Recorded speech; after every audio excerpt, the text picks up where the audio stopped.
Jesus finished saying all these things. Then he said to his disciples, "As you know, the Passover feast is 2 days away. The Son of Man will be handed over to be nailed to a cross." Then the chief priests met with the elders of the people. They met in the palace of Caiaphas, the high priest. They made plans to arrest Jesus secretly. They wanted to kill him. "But not during the feast," they said. "The people may stir up trouble." Jesus was in Bethany. He was in the home of Simon, who had a skin disease. A woman came to Jesus with a special sealed jar of very expensive perfume. She poured the perfume on his head while he was at the table. When the disciples saw this, they became angry. "Why this waste?" they asked. "The perfume could have been sold at a high price. The money could have been given to poor people." Jesus was aware of this, so he said to them, "Why are you bothering this woman? She has done a beautiful thing to me. You will always have poor people with you, but you will not always have me. She poured the perfume on my body to prepare me to be buried. What I'm about to tell you is true. What she has done will be told anywhere this good news is preached all over the world. It will be told in memory of her." One of the 12 disciples went to the chief priests. His name was Judas Iscariot. He asked, "What will you give me if I hand Jesus over to you?" So they counted out 30 silver coins for him. From then on, Judas watched for the right time to hand Jesus over to them. It was the first day of the Feast of Unleavened Bread. The disciples came to Jesus. They asked, "Where do you want us to prepare for you to eat the Passover meal?" He replied, "Go into the city to a certain man. Tell him, 'The teacher says, my time is near. I am going to celebrate the Passover at your house with my disciples.'" So the disciples did what Jesus had told them to do. They prepared the Passover meal. When evening came, Jesus was at the table with his 12 disciples. While they were eating, he said, "What I'm about to tell you is true. One of you will hand me over to my enemies." The disciples became very sad. One after the other, they began to say to him, "Surely you don't mean me, Lord, do you?" Jesus replied, "The one who has dipped his hand into the bowl with me will hand me over. The Son of Man will go just as it is written about him. But how terrible it will be for the one who hands over the Son of Man. It would be better for him if he had not been born." Judas was the one who was going to hand him over. He said, "Surely you don't mean me, teacher, do you?" Jesus answered, "You have said so." While they were eating, Jesus took bread. He gave thanks and broke it. He handed it to his disciples and said, "Take this and eat it. This is my body." Then he took a cup. He gave thanks and handed it to them. He said, "All of you drink from it. This is my blood of the covenant. It is poured out to forgive the sins of many people. Here is what I tell you.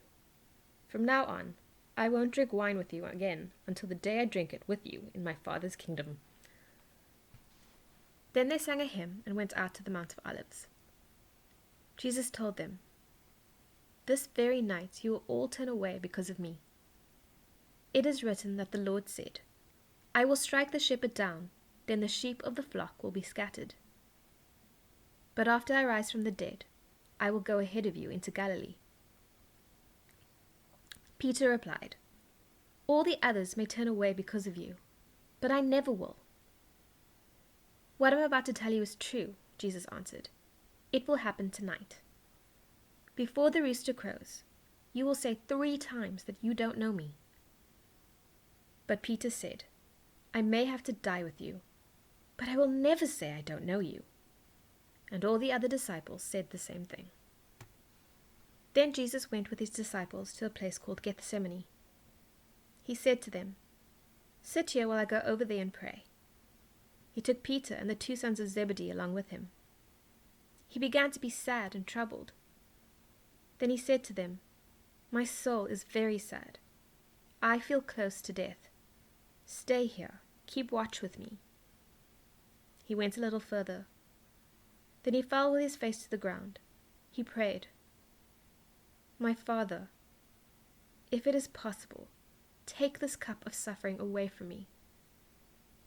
But let what you want be done, not what I want." Then he returned to his disciples and found them sleeping. "Couldn't you men keep watch with me for 1 hour?" he asked Peter.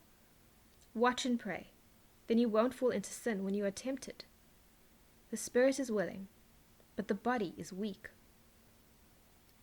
Jesus went away a second time. He prayed, "My Father, is it possible for this cup to be taken away?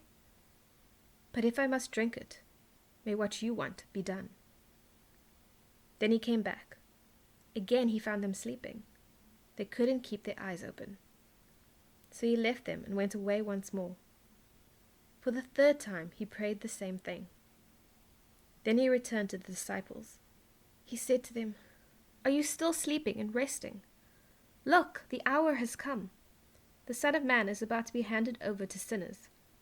Get up, let us go. Here comes the one who is handing me over to them." While Jesus was still speaking, Judas arrived. He was one of the 12 disciples. A large crowd was with him. They were carrying swords and clubs. The chief priests and the elders of the people had sent them. Judas, who was going to hand Jesus over, had arranged a signal with them. "The one I kiss is the man," he said. "Arrest him." So Judas went to Jesus at once. He said, "Greetings, Rabbi," and he kissed him. Jesus replied, "Friend, do what you came to do." Then the men stepped forward. They grabbed Jesus and arrested him. At that moment, one of Jesus' companions reached for his sword. He pulled it out and struck the slave of the high priest with it. He cut off the slave's ear. "Put your sword back in its place," Jesus said to him. "All who use the sword will die by the sword. Do you think I can't ask my Father for help? He would send an army of more than 70,000 angels right away. But then, how would the scriptures come true? They say it must happen in this way." At that time, Jesus spoke to the crowd. "Am I leading a band of armed men against you?" he asked. "Do you have to come out with swords and clubs to capture me? Every day I sat in the temple courtyard teaching, and you didn't arrest me. But all this has happened so that the words of the prophets would come true." Then all the disciples left him and ran away. Those who had arrested Jesus took him to Caiaphas, the high priest. The teachers of the law and the elders had come together there. Not too far away, Peter followed Jesus. He went right up to the courtyard of the high priest.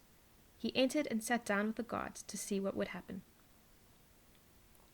The chief priests and the whole Sanhedrin were looking for something to use against Jesus.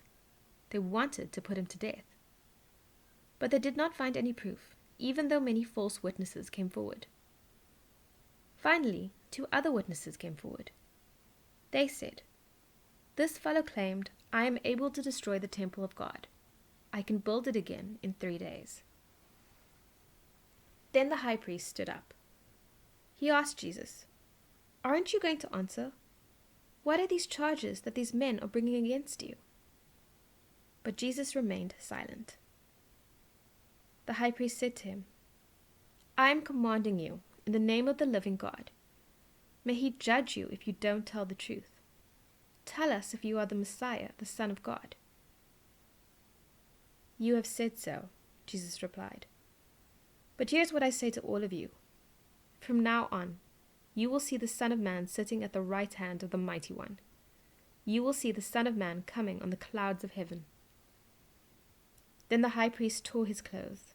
He said, "He has spoken a very evil thing against God. Why do we need any more witnesses? You have heard him say this evil thing. What do you think?" "He must die," they answered. Then they spit in his face. They hit him with their fists. Others slapped him. They said, "Prophesy to us, Messiah. Who hit you?" Peter was sitting out in the courtyard. A female servant came to him. "You also were with Jesus of Galilee," she said. But in front of all of them, Peter said he was not. "I don't know what you're talking about," he said. Then he went out to the gate leading into the courtyard. There another servant saw him. She said to the people, "This fellow was with Jesus of Nazareth." Again he said he was not. With a curse he said, "I don't know the man." After a little while, those standing there went up to Peter.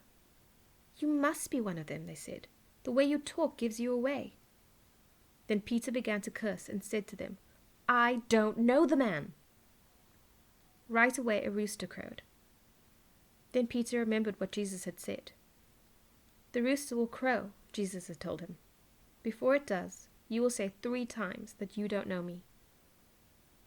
Peter went outside. He broke down and cried.